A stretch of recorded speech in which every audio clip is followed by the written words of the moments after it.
नमस्कार, India voice पर बहुत स्वागत है आपका। मैं हूं आपके साथ प्रियंका मिश्रा। उत्तर प्रदेश में 2024 के चुनाव से पहले हलचल तो पहले ही सी थी, लेकिन अब सपा सुप्रीमो अखिलेश यादव के बयान और दांवपेच से बसपा का किला डगमगाने की कगार पर पहुंच गया है। एक तरफ तो अखिलेश इंडिया गठबंधन ने बीजेपी की करीबियों का राग अलाप कर इस बात का संकेत दे रहे हैं कि बीएसपी और मायावती की इंडिया गठबंधन में कोई जगह नहीं है, तो वहीं दूसरी तरफ बीएसपी के दलित वोट बैंक के साथ ही साथ बीएसपी के खेमे में भी सेंधमारी की तलवार चला रहे हैं। अब देखना यह है कि मायावती अखिलेश के इस दाव का क्या तोड़ निकालती हैं और दोनों ही पार्टियों की ये तनातनी 24 में कौन सा गुल खिलाती है। आज इसी पर होगी बात, लेकिन उससे पहले देखिए एक रिपोर्ट।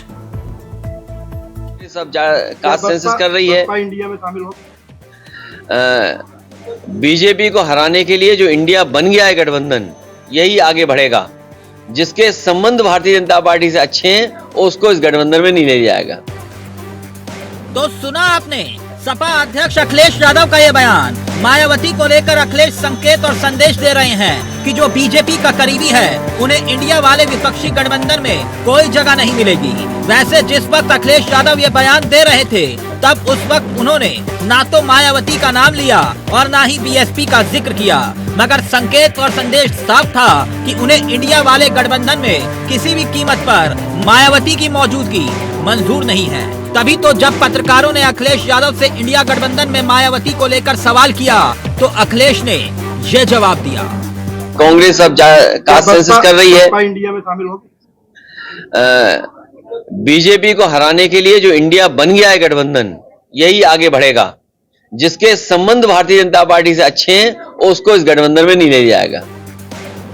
बात सिर्फ बयानों तक सीमित नहीं है, क्योंकि 2 दिन के प्रतापगढ़ दौरे पर पहुंचे अखिलेश उन्हीं ललनी देवी के घर पर पहुंचे, जहां अक्सर मुख्यमंत्री रहते हुए मायावती जाया करती थी। उन्हीं के घर पर चाय पी और इस दौरान मायावती सरकार के दर्जा मंत्री रहे महेंद्र बोध भी अखिलेश यादव की अगुवाई करते हुए नजर आए। ऐसे में कयास लगाए जा रहे हैं कि क्या बसपा अब इस जिले में टूटने की कगार पर है।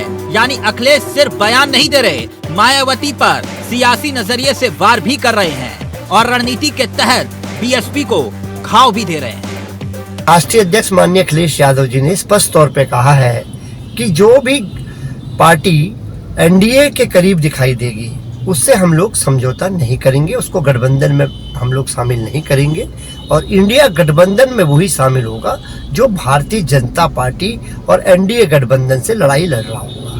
निश्चित तौर पे हम लोग इसमें कोई भी राजनीतिक दल हो, अगर उसकी हमें निकटता दिखाई देगी भारतीय जनता पार्टी के साथ, तो उसके साथ समझौता समाजवादी पार्टी या इंडिया अलायंस नहीं करेगी। वैसे मायावती को लेकर अखिलेश यादव किसी भी कीमत पर उन्हें इंडिया वाले गठबंधन का हिस्सा नहीं बनने देना चाहते, तो वहीं मायावती भी पहले ही साफ कर चुकी हैं कि उनके बीएसपी का हाथी अकेला ही चलेगा। ऐसे में सवाल ये कि मायावती और अखिलेश के बीच ये सियासी अदावत यूपी की सियासत में 24 में क्या गुल खिलाती है। Bureau report, India voice, Pratapgarh.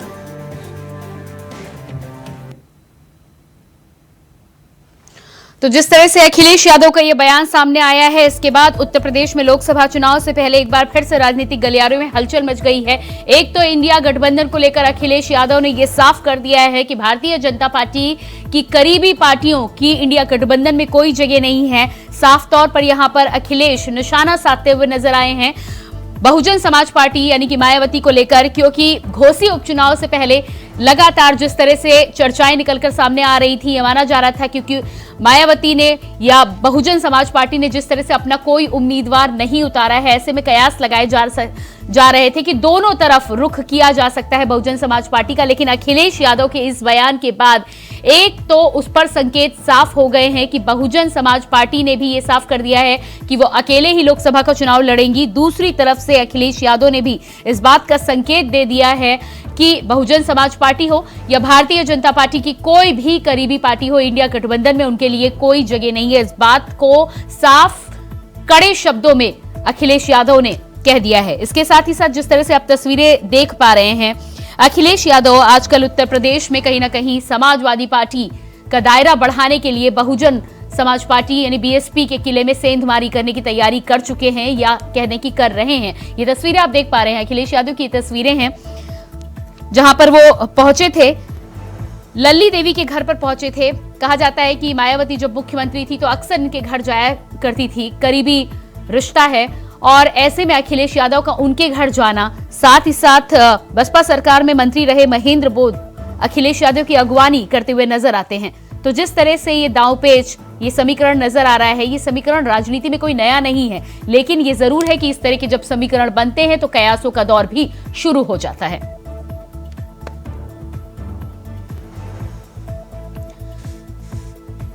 तो आज इसी पर बात होगी। सबसे पहले अपने मेहमानों से आपका परिचय करा देती हूँ। हमारे साथ captain I Singh Bhadauria, Bharatiya Janata party से प्रवक्ता है, बहुत स्वागत है आपका। इसके अलावा हमारे साथ दयाराम भार्गव, राष्ट्रीय सचिव व प्रवक्ता है, सुभाषपा से, आपका भी बहुत बहुत स्वागत है। तो सबसे पहले कैप्टन आई सिंह भदौरिया जी, जिस तरह से अखिलेश यादव का ये बयान आया है कि भारतीय जनता पार्टी के जो करीबी होंगे उनके लिए इंडिया गठबंधन में कोई जगह नहीं है, क्या लगता है आपको कि मायावती को लेकर ये साफ संकेत अखिलेश यादव के द्वारा दिया जा रहा है? निश्चित तौर पर ये अखिलेश यादव की बौखलाहट है इस तरह की बातें करना, क्योंकि मायावती पहले ही इन्हें नकार चुकी है। उनके साथ इन्होंने गठबंधन किया था, बुआ भतीजी सचिव दिए थे, और चुनाव के ठीक रिजल्ट आते ही मायावती ने किस तरह से इसको बेइज्जत करके भगाया था। बोले मुझे फायदा कुछ हुआ नहीं, हम तुम्हारी हुआ नहीं। तो अब क्योंकि कहावत है कि खाने को ना मिले तो हम फटते हैं, तो मायावती उनको बेहतरीन तरह दांत नहीं डाल रही है। तो ये कहने से चूक गया है कि हमारे पास बीजेपी से जुड़े हुए लोगों को कोई जगह नहीं है।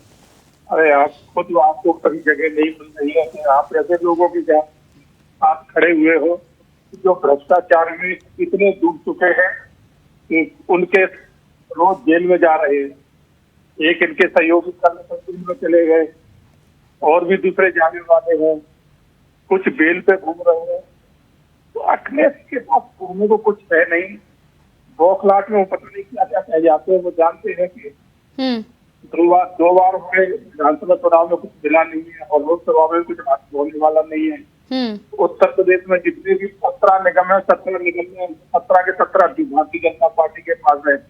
निगम पंचायत ज्यादा से ज्यादा भारतीय जनता पार्टी के पास है। तो इनके पास है क्या? बात है जो कहते रहते हैं, वो तो इसी से जाहिर हो जाता है कि कौन किसके साथ में खड़ा है। ठीक है, और साथ में जो खड़े हैं वो लोग हैं कैसे, किस तरह के लोग हैं। ठीक है, आपके पास आती हूं मैं। हमारे साथ अनूप सांडा, सपा प्रवक्ता भी जुड़ चुके हैं, बहुत स्वागत है आपका। अनूप जी, अगला सवाल आपसे ये, जिस तरह से सपा सुप्रीमो अखिलेश यादव का बयान निकलकर सामने आया है, साफ संकेत यहां पर कह दिए गए हैं, कहीं ना कहीं बीएसपी को लेकर, मायावती को लेकर संकेत दिए गए कि इंडिया गठबंधन में कोई जगह नहीं है उनकी। आप तो कह रहे थे कि भारतीय जनता पार्टी को हराने के लिए सभी दल मिलकर साथ आएंगे, और यहां पर वो इशारा करते हुए नजर आ रहे हैं कि बीएसपी के लिए कोई जगह नहीं है। जानकारी है, माननीय अखिलेश यादव जी ने एक सवाल के जवाब में बात कही। उन्होंने ना बसपा का नाम लिया, ना किसी का नाम लिया। उन्होंने कहा जिन लोगों की भारतीय जनता पार्टी से नजदीकी है उनके लिए इंडिया में कोई स्थान नहीं है। निश्चित तौर पे हमारा गठबंधन जो है, जो एनडीए या भारतीय जनता पार्टी की सरकार है, जिस सरकार ने इस देश को बेरोजगारी के, महंगाई के, नहीं, नजदीकी को तो लेकर यहाँ पर इशारा साफ है ना। प्रियंका जी, मेरी बात साफ जी, मैं आपकी बात का जवाब देता। बेरोजगारी देश में बढ़ रही है, महंगाई बढ़ रही है, देश की सीमाएं असुरक्षित हैं, मणिपुर जल रहा है, देश का लोकतंत्र खतरे में है, संविधान से छेड़छाड़ करने की सरकार साजिश कर रही है। ऐसे समय में जिन दलों का ये एजेंडा स्पष्ट है कि इस सरकार के खिलाफ हम एक गठबंधन बना करके इस सरकार के खिलाफ जनता के बीच में जाएंगे और इस सरकार को अपदस्थ करने का प्रयास करेंगे, जनता से हम मैंडेट मांगेंगे, जनता से जनादेश मांगेंगे। अगर उस दौर में कुछ पार्टियां ऐसी हैं कि जिनकी रणनीति आज तक स्पष्ट नहीं है, जो आज भी ऊहापोह में है, जो आज भी तोल मोल कर रही हैं, या जो इनके बारे में जिनका इतिहास अविश्वसनीयता का रहा है, तो ये आप भी जानती हैं और हम सारे लोग जानते हैं कि युद्ध के मैदान में कभी भी भगोड़े सिपाहियों को अपने साथ रखना हमेशा खतरनाक होता है। इसलिए हम ऐसे लोगों के साथ बीच में जाना चाहते हैं जिनका दृढ़ प्रतिज्ञा हो और जो इस बात के लिए पूरी तरीके से तैयार हों और इस बात को मानते हों कि हाँ, इस सरकार से अब इस देश की जनता का भला होने वाला नहीं है और इस देश के जनता की भलाई के लिए आवश्यक है। ठीक है, या फिर आपको लगा कि कहीं ना कहीं इस चीज में ज्यादा फायदा है, क्योंकि मायावती खुद आने की हामी नहीं भरती हुई नजर आ रही हैं। उन्होंने खुद कहा है कि वो सारे चुनाव अकेली लड़ेंगी। आपको पता है कि कहीं ना कहीं जो उनका वोट शेयर है, जो उनका परसेंटेज निकलकर सामने आता है, वो आगे आने वाले चुनाव में आपके लिए मुसीबत बन सकता है। देखिए प्रियंका जी, अगर ये बात मायावती जी कह चुकी हैं और ये बात साफ है, तो फिर ये सवाल अखिलेश जी से होना ही नहीं चाहिए था। अगर ये बात साफ थी कि मायावती जी इनकार कर चुकी हैं, तो जो इनकार कर चुका है किसी को जबरदस्ती तो किसी गठबंधन में लाया नहीं जाएगा। तो अगर उस सवाल के जवाब में, जिसके बारे में आपके अनुसार मायावती जी पहले ही संभावनाओं से इनकार कर चुकी है, अगर उस पर माननीय अखिलेश यादव जी ने कहा तो ठीक है, लेकिन पार्टी का साथ आपको नहीं चाहिए, लेकिन पार्टी के खेमे के नेताओं का साथ आपको जरूर चाहिए। हम बिल्कुल बताते जी। लल्लन देवी के घर पर पहुंचे अखिलेश यादव जी। मैं बताता। देखिए, ये देश विचारधाराओं से चलता है, राजनीतिक दल विचारधाराओं से चलते हैं। बहुजन समाज पार्टी जिन मान्यवर कांशीराम के नेतृत्व में स्थापित हुई थी और जिसने इस देश में अम्बेडकरवादी विचारधारा को लगातार मजबूत करने का काम किया था, समाज की सोई हुई जातियों में चेतना पैदा करने का काम किया था, वो बहुजन समाज पार्टी मिशन से हट करके प्रोफेशन बन चुकी है। और यही वजह है कि मान्यवर कांशीराम के साथ रहे बहुजन समाज पार्टी के उस मिशन और उस मूवमेंट के बहुत से नेताओं ने, माननीय एनजी सरोज जी हो, माननीय लालजी वर्मा जी हो, माननीय स्वामी प्रसाद मौर्य अनूप जी, ऐसा एक लंबा सिलसिला है। ठीक है अनूप जी, ये सर्टिफिकेट तो आप देंगे ही, विपक्षी पार्टी है, आप उन्हें ये सर्टिफिकेट दे रहे हैं, वो भी आपको कह सकते हैं कि आप भी जो कर रहे हैं वो क्या समाजवाद है। तो इस तरह तो आप यदि आरोप लगाएंगे, मायावती की यदि बात करें तो मायावती आज भी दलितों की बात करें या उनका जो वोट बैंक है उसको लेकर वो चलती हो। यही वजह है कि चाहे कितने भी चुनाव हो, वो चुनावों में भले ही अपने घर से बाहर ना निकलती हूं, लेकिन उनका जो वोट शेयर है, उनका जो वोट परसेंटेज है, वो गिरने का नाम नहीं लेता, चाहे कोई भी चुनाव हो, थोड़ा बहुत इधर उधर भले ही हो। बताइए, पिछले 2017 के विधानसभा चुनाव में कितनी सीटें थी? नहीं, विधानसभा चुनाव पर तो, लेकिन 2000 अगर विधानसभा चुनाव की मैं बात छोड़ भी दूं, 2022 में आपका प्रदर्शन बेहतर रहा है, मुझे पता है, इसीलिए आप कह रहे हैं, लेकिन 2019 के साथ ही साथ 2014 की यदि लोकसभा चुनाव की बात करें तो आपसे ज्यादा रहा है उनका परसेंटेज। जो पार्टी 2019 में 10 सांसद लेकर के आई थी, उस पार्टी का ऐसा क्या दुर्भाग्य हो गया कि 2022 और आपके कितने सांसद थे अनूप जी? आपके कितने सांसद थे? मैं बिल्कुल बता रहा हूँ, हमारे 5 सांसद थे जी। और हम विधानसभा का जब चुनाव हुआ तो हम पहुंचे। आपसे दुगने सांसद होने के बाद भी आप सवाल उठाएं यदि जी। नहीं, मैंने प्रियंका जी मेरा तर्क तो सुनिए, हमारे 5 सांसद थे तो दस्तावेजी चीज है। हम 5 सांसदों के साथ उत्तर प्रदेश में 111 सीटें लेकर के आते हैं, 36% वोट शेयर लेकर के आते हैं। और जिस पार्टी के 10 सांसद थे 2019 से लेकर के 111 आप 2022 के विधानसभा इलेक्शन में लाते हैं। लोकसभा इलेक्शन की मैं बात करूं तो आपका वोट प्रतिशत 17% है, उनका वोट प्रतिशत 19.86 के करीब है, आपसे अभी भी वो ज्यादा है। मैं आऊंगी इस पे बात करूंगी, लेकिन फिलहाल ठीक है। जब लोकसभा के बाद विधानसभा का चुनाव हुआ और विधानसभा चुनाव के भी मुद्दे महत्वपूर्ण होते हैं। नहीं, विधानसभा की बात तो अभी तो हम 2024 की तैयारी कर रहे हैं ना, अभी तो आप 2024 को लेकर अपना किला तैयार कर रहे हैं ना। आप ये देखिए कि 2019 के लोकसभा चुनाव में बहुत से ऐसे चेहरे जो बहुजन समाज पार्टी के मिशन के पुराने साथी थे, आज वो कहाँ हैं? आज उनको अम्बेडकरवादी विचारधारा की और अनुसूचित जाति के समाज की जो बहुजन समाज पार्टी कैप्टन भदौरिया जी जवाब दीजिएगा। वो तमाम वोट बैंक की, वोट शेयर की बात कर रहे हैं, जवाब दीजिएगा। मैं जिम्मेवारी के बाद कहना चाहूंगा कि ये जो अनूप है, इनकी बात में कहीं तो कोई सत्यता नहीं है। मायावती जी का और बहुजन समाज का आज भी वोट शेयर पूरे हिंदुस्तान में है। तो समाजवादी अगर उत्तर प्रदेश से निकल जाए तो कहीं भी इनकी कोई टिकट लेने को भी तैयार नहीं होता। मगर मायावती आज जहाँ भी किसी भी प्रांत में अपना टिकट लेना चाहती तो लोग सम्मान से लेना चाहते, क्योंकि उनका वोट शेयर हर जगह है और उनकी एक राष्ट्रीय लेवल की एक छवि है, राष्ट्रीय लेवल की पार्टी है।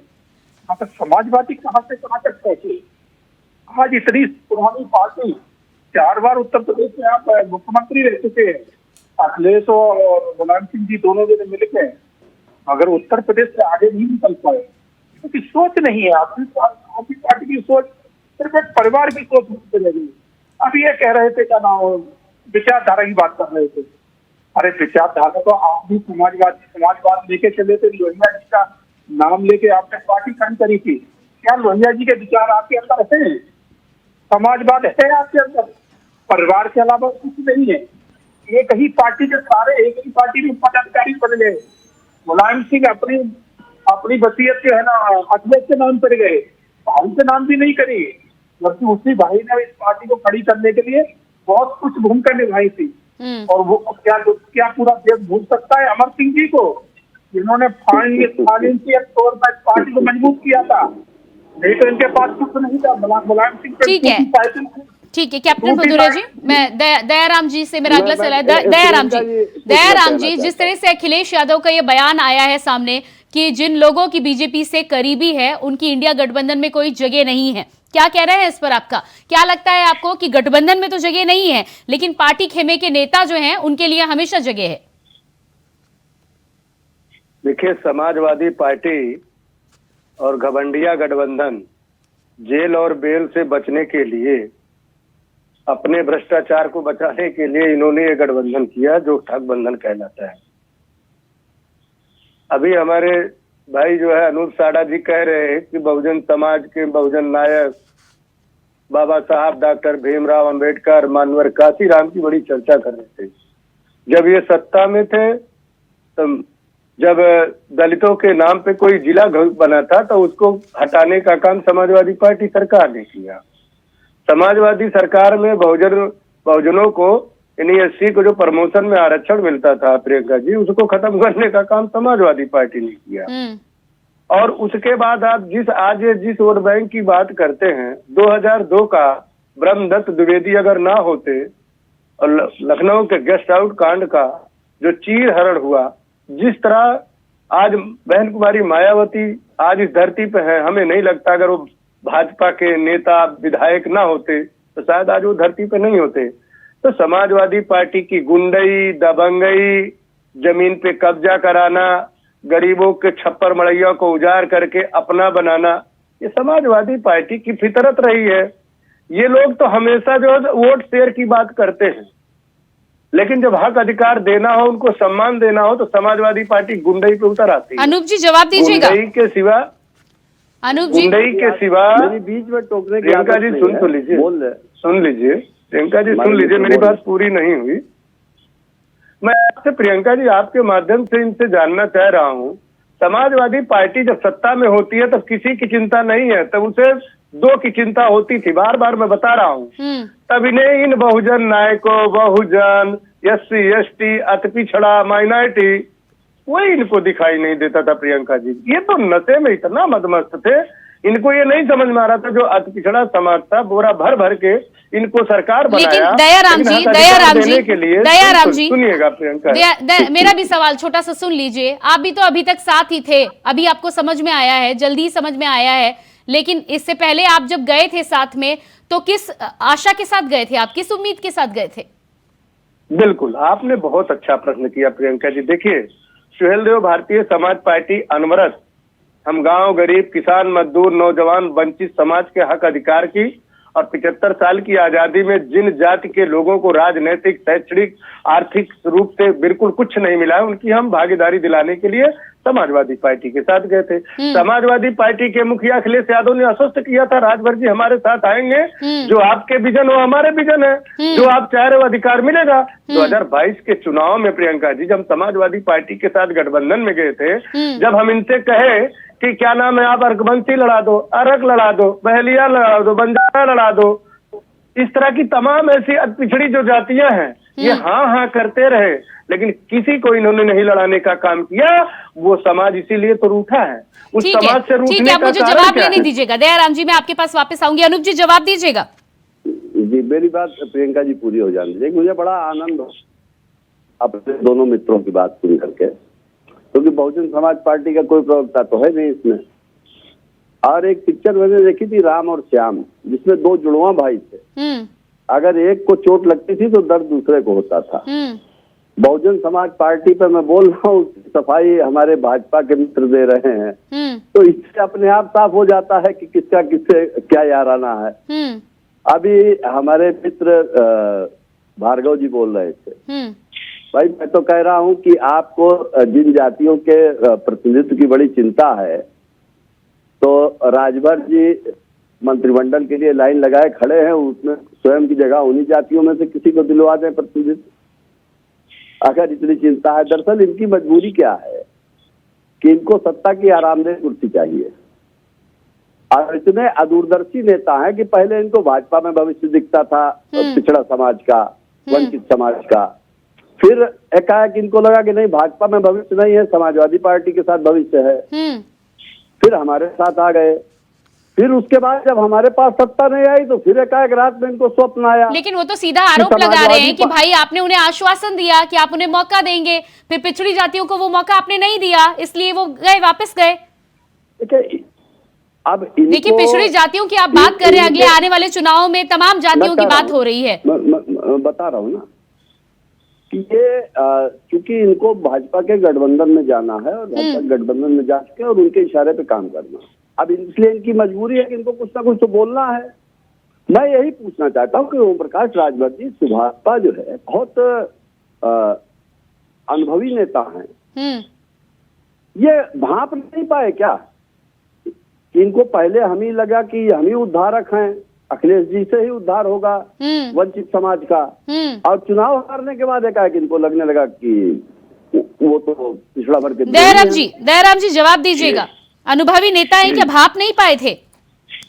देखिए, मैं आपको बताना चाहूंगा, हमारे भाई क्या करें, इनकी अनूप सांडा जी की मजबूरी है, अब क्या करेंगे। समाजवादी के चार चरित्र चेहरे में बड़ा अंतर। इन्होंने गठबंधन की बात किया, इसी बीजेपी से गठबंधन समाजवादी पार्टी ने किया, सरकार बनाई थी। इसी बीजेपी से गठबंधन बहुजन समाज पार्टी ने 3 बार किया। किस बीजेपी की बात करके, किनके सहयोग से बात, सुन तो लीजिए, सुनिए सहयोग, सुनिए भाई यार, सुन तो लीजिए, आप सुन तो लीजिए। भारतीय जनता पार्टी के सहयोग से समाजवादी पार्टी की सरकार चलती रही, याद करिएगा इस बात को, इसमें कोई दो राय नहीं है। दूसरी बात, ये बार बार जो करते हैं, बार बार जब आप नाम लेते हैं तो आप दयाराम जी आपके पास वापस आऊंगी मैं। आपकी आवाज ठीक तरह से हमारे पास नहीं आ रही है। कैप्टन आई सिंह भदौरिया जी भी हमारे साथ बने हुए हैं, मैं उनके पास जाना चाहूंगी। कैप्टन आई सिंह भदौरिया जी, सुभाषपा को लेकर अनूप सांडा जी का कहना है कि उन्हें लगा था कि उद्धार हो जाएगा, लेकिन वो लगातार मंत्री पद की लालच में इधर से उधर भटकते हुए नजर आ रहे हैं, जबकि उनका साफ तौर पर कहना है कि उनकी इच्छाएं जो हैं वो समाजवादी पार्टी में पूरी नहीं हुई। क्या लगता है आपको कि भारतीय जनता पार्टी में आए हैं तो इच्छाएं इस बार पूरी होंगी? के जो अध्यक्ष है वो बिल्कुल अपनी जगह सही है, और कोई इंसान अपने गठबंधन को, अपने जाति समाज को कहीं न कहीं आगे बढ़ाना चाहते हैं, तो वो उनकी भी सोच है कि गलत नहीं। वो अगर अखिलेश जी ने उनके साथ कोई वादा किया था कि आप हमारे साथ आएंगे, हम आपके हितों की रक्षा करेंगे, और अब बाद में अखिलेश जी अगर पलट गए तो ये अखिलेश का चरित्र है, ये तो अखिलेश का चरित्र है कि उनके साथ इस तरह की जो है धोखेबाजी और गद्दारी की।